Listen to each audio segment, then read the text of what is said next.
सबसे बड़ी हिम्मत है सबसे बड़ा हौसला। हेलो हाय, मेरा नाम पंकज जीना है और आज हैशटैग किस्सा में जो किस्सा मैं आपको सुनाने जा रहा हूं वो एक खत का रूप है। इसका हैशटैग है प्यारे पापा।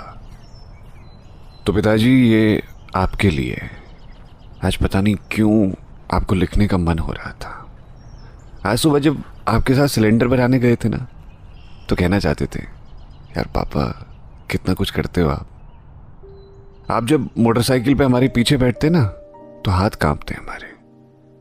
वैसे तो कभी आपसे कुछ बहुत ज्यादा बोलने की हिम्मत हुई नहीं, पर आप रेडियो रोज सुनते हैं, इसीलिए जीना जी को एक खत भेज रहे हैं कि वो पढ़कर सुनाते हैं इसे। बचपन से लेकर आज तक जब हम मम्मी से किसी चीज के लिए जिद्याते थे और मम्मी कंटाप मार के बिठा देती थी, तो आप ही हमको बाजार से वो चीज लाकर दिलाते थे और हम यही सोचते थे कि पापा सब ला देते हैं, फिर भी हम आपसे कुछ क्यों नहीं मांग पाते। दिमाग पे थोड़ा जोर डालते हैं तो इसका जवाब भी मिल जाता है। हमें अभी भी याद है जब हम 8-9 साल के थे और आपके दोस्त सुनील अंकल के यहाँ गए थे। उनके यहाँ पानी के साथ मिठाई भी आई थी और हम उस पर टूट पड़े थे। मतलब 3-4 पीस खा लिए थे और 3-4 जेब में भी भर लिए।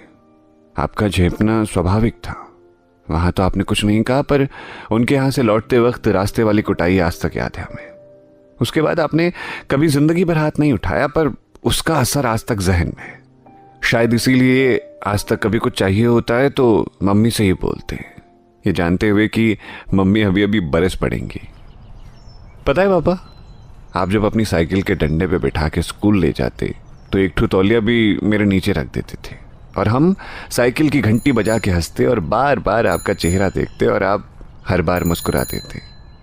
साइकिल के डंडे पे बैठ के घूमने वाले लड़के समझते होंगे बिना तौलिए के बैठने का दर्द।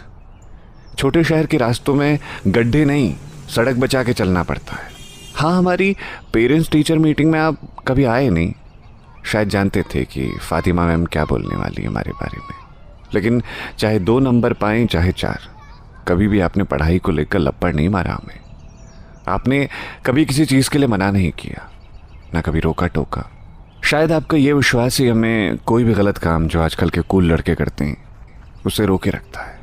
ऐसा नहीं है कि कभी गलत काम किया ही नहीं, पर पकड़े नहीं गए और आदत भी नहीं डाली। जब मैंने 10वीं टॉप किया था तो आपने पूरे मोहल्ले में मिठाई बांटी थी, और जब 12वीं में 2nd डिवीज़न पास हुए थे तो भी पूरे मोहल्ले में मिठाई बांटी। आपका प्रेम ना कभी नंबरों का मोहताज नहीं रहा। हमने नेवी छोड़ी, इंजीनियरिंग छोड़ी, नौकरी छोड़ी, पर आपके चेहरे पे कभी भी इस बात का मलाल नहीं देखा। पता है पापा, जब आप रात में घर आते और हम डर के मारे सोने का नाटक करते थे और आप मम्मी से पूछते थे कि शेखर खाना खाए, तो अच्छा लगता था। ऑफिस का गुस्सा आपने कभी मेरे गालों पे नहीं उतारा। आपके आते ही आपके झोले में अपने लायक सामान ढूंढना और कुछ पा जाना, ये ऐसा सुख है जिसे हम अभी तक मुस्कुरा के फील करते हैं। और हाँ पापा, आप खाना बनाना ट्राई मत किया करिए, सबको जबरदस्ती खाना पड़ता है। सच्ची 75 ठो कहानी लिखे हम, और वो भी लव स्टोरी। हालांकि इतना प्रेम नहीं रहा इस जिंदगी में, पर आज तक एक भी आपको पढ़ाने की हिम्मत नहीं हुई। वो कहा है ना, शर्म आता है हमको, और इसके भी जिम्मेदार आप हैं। बचपन में एक भी बच्चन साहब की फिल्म मिस नहीं होनी दी आपने। शोले, दीवार और कालिया में तो एडवर्टीजमेंट में भी आप चैनल नहीं बदलते थे। पापा यार, लिखने को बहुत कुछ है, पर आपके लिए शब्द नहीं है। दुनिया में हर लड़के के लिए उसके भगवान उसके पापा ही होते हैं।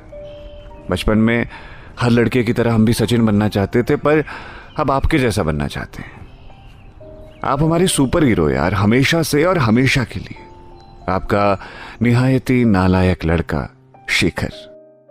तो ये था आज का हैशटैग किस्सा, जिसे लिखा था शुभम श्रीवास्तव ने। सुनते रहिए रेडियो सिटी। मेरा नाम है